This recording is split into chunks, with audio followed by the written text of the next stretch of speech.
Hello mga kawarainan! So for today's video, adingayan kami FEC Hall Office para kumuhahin form parahan ka ng scholar namon.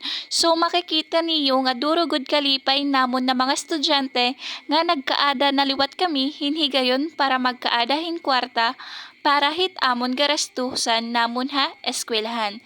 So sobra namon ka thankful nga yana nga durod dara kay nagkaada na kami hin scholarship.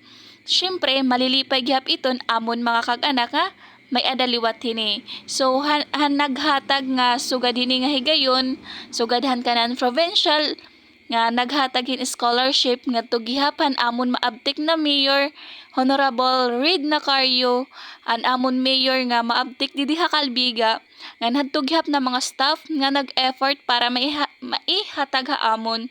Damo nga salamat ta iyo darha iyo nga manalimpuson nga pagbulig ngan pagtrabaho para maihatag ini amon. Damo nga salamat po iyo.